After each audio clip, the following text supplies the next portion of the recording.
Daily எனக்கு இந்த constipation problem. உங்க பிரச்சனைகளை கட்டுப்படுத்த லயன் டேட் சிரப் தினமும் 2 ஸ்பூன். விவசாயிகளின் உழைப்பு சாலைகளில் கொட்டப்பட்டு உள்ளதாகவும் நெல்லை பாதுகாக்க கூடுதல் கிடங்குகளை ஏன் உருவாக்க முடியவில்லை என்றும் தேமுதிக பொதுச் செயலாளர் பிரேமலதா விஜயகாந்த் கேள்வி எழுப்பினார். விஜயகாந்த் அன்னதான அறக்கட்டளைக்கு 1000 அரிசி மூட்டைகளை புதிய நீதி கட்சியின் தலைவர் ஏசி சண்முகம் அன்பளிப்பாக வழங்கிய நிகழ்ச்சியில் பேசிய அவர், மழையால் பாதிக்கப்பட்ட விவசாயிகளுக்கு உரிய நிவாரணம் வழங்குவது அரசின் கடமை என்றார். அதே மாதிரி இன்னைக்கு எனக்கு ஒரு விஷயம் என் மனசு ரொம்ப நோக்கடிச்ச விஷயம் உங்ககிட்ட பகிர்ந்துக்கணும்னு நினைக்கிறேன். இப்போ தீபாவளி வந்தாலே மழை எப்போவுமே நமக்கு தெரிஞ்ச ஒரு விஷயம். இன்றைக்கி வங்கக்கடல்லையும் அரபிக்கடல்லையும் நிறைய புயல் உருவாகி கொண்டு இருக்கிறது. இன்றைக்கி நம்ம பார்க்குறோம், டெல்டா பகுதி முழுக்க நெல் அறுவடை செய்து எங்கே பார்த்தாலும் குவியலாக நெல்லை குவிச்சிருக்காங்க. அது இன்றைக்கி பெய்கிற ஒரு மழையில் அதை பாதுகாக்க கூட முடியாத ஒரு நிலைமையில் இன்றைக்கி நம்ம தமிழ்நாடு இருக்குதுன்னா எனக்கு உண்மையிலேயே இது ரொம்ப எனக்கு வலியை கொடுத்து. இப்போ இங்கே வரும்போது அந்த விஷுவல் தான் பார்த்துட்டு வந்து என் மைண்டில் தான் இருக்குது.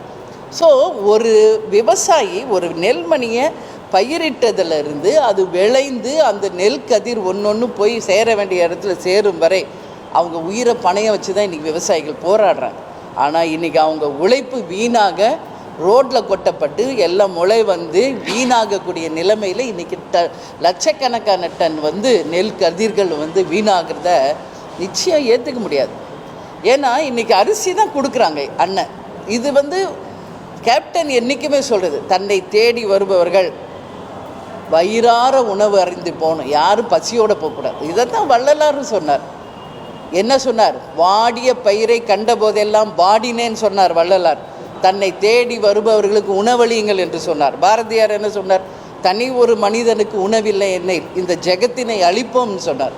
ஸோ அந்த உணவு, இந்த நெல் என்ன நம்ம உணவு, ஏன் அதை பாதுகாக்க ஒரு கிடங்கு நம்மளால் தமிழ்நாடு அரசியை உருவாக்க முடியல? இத்தனை ஆண்டு காலம் ஆச்சு சுதந்திரம் வாங்கி.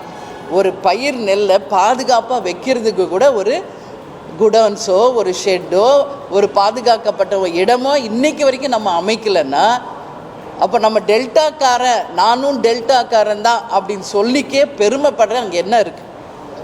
டெய்லி எனக்கு இந்த கான்ஸ்டிபேஷன் ப்ராப்ளம். உங்க பிரச்சனைகளை கட்டுப்படுத்த லயன் டேட் சிரப் தினமும் 2 ஸ்பூன்.